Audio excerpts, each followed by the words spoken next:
drink your water. Welcome back to another video. My name is Magali. If this is your first time here, I am a personal trainer here to make fitness simple, health easy, and just stress-free. So I'm going to get right into it. This video is me discussing 5 of the mistakes that I see a lot of women make when it comes to building the glutes. But honestly, this advice can be applied to any body part that you're interested in improving, whether it's your upper body, your arms, your legs, quads, anything. But these are one of the most common mistakes that I see women make when it comes to training and just in general, how to get those results when it comes to trying to build the glutes. So the first mistake, getting right into it, is chasing soreness and basically using soreness as the only metric you use to see if your workout was good and you're building muscle. So basically what soreness is your muscle got a little bit torn microscopically and it just responded to doing something new. Now that can be a good thing, or it could also be a bad thing. But most of the time, it's neither. And so using soreness as the only method to see if you're making progress, you're missing out on all the other things that matter even more. Like, did you get better form today? Did you lift more weight? Are you more confident in your stuff? Do you feel your glutes tighter? Like things like this that are actually better predictors of, oh, am I actually seeing progress? Soreness is not one of them.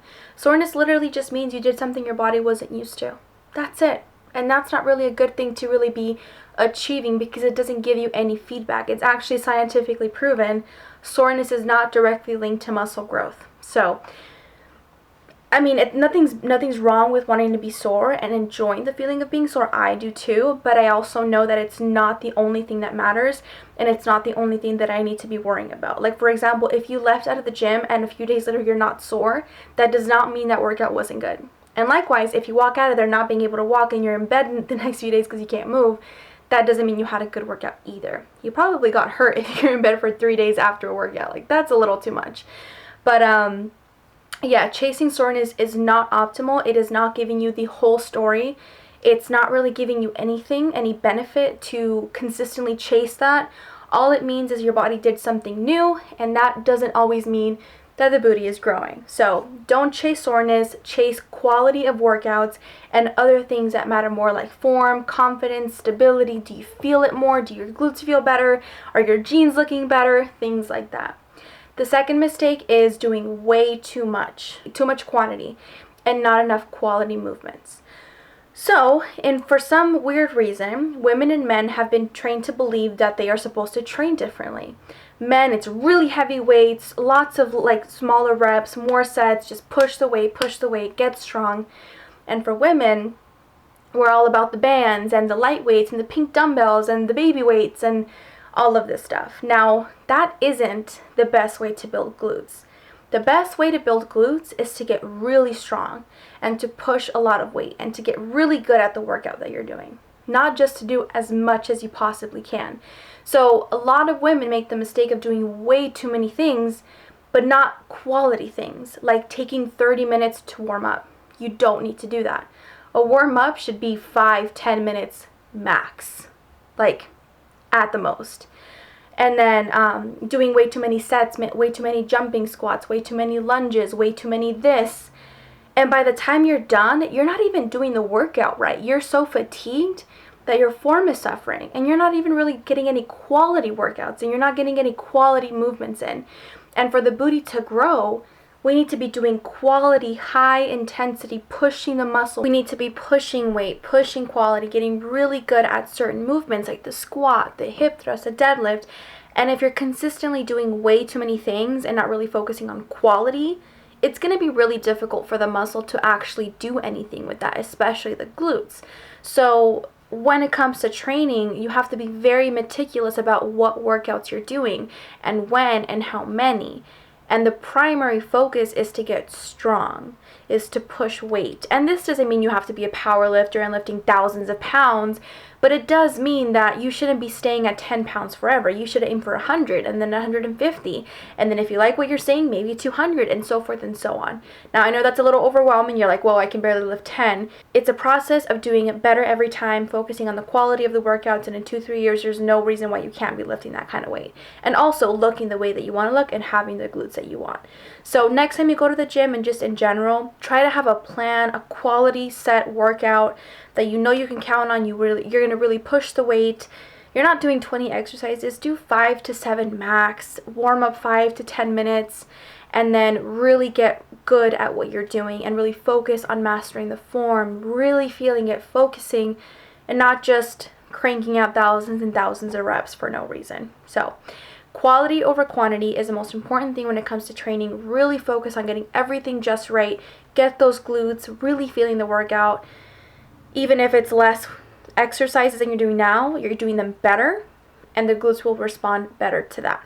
So quality over quantity always. The third thing is falling on two extremes. Either switching your routine way too much or never switching your routine at all.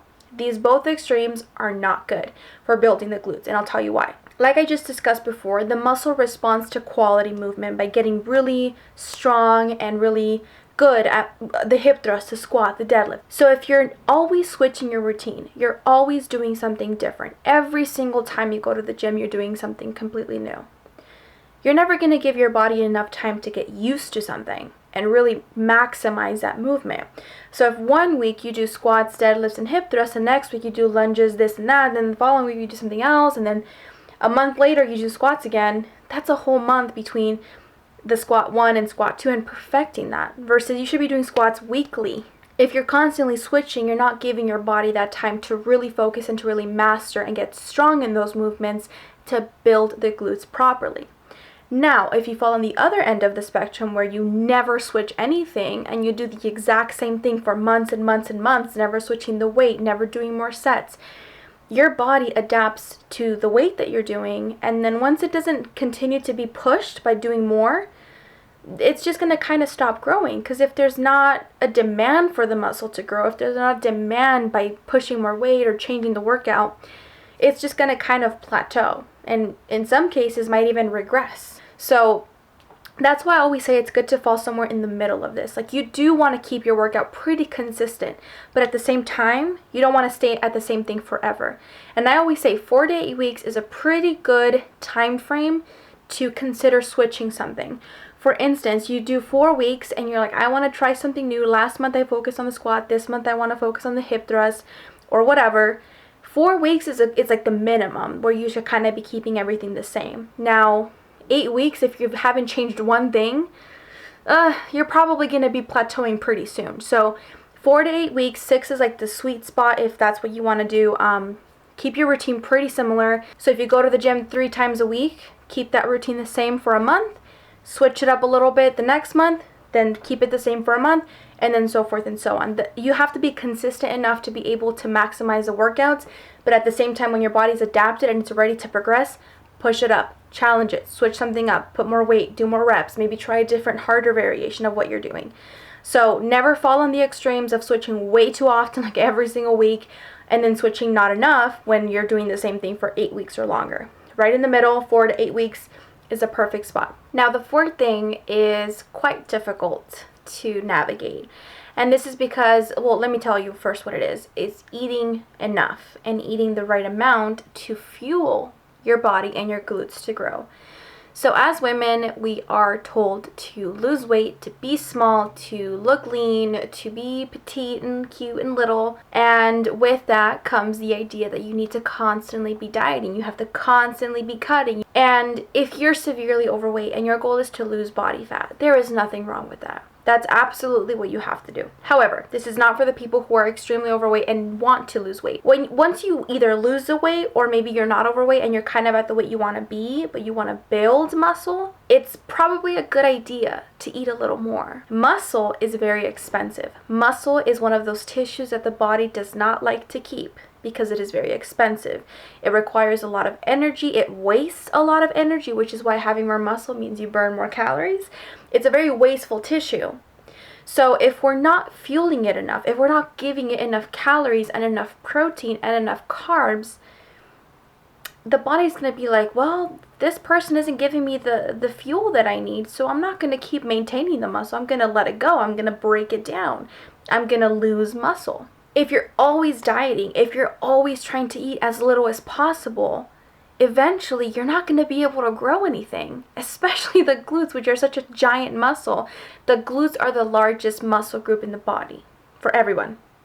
So if you have this giant muscle that you want to grow, it's expensive to build, and you're not even giving it enough fuel, you can't really expect to get anywhere.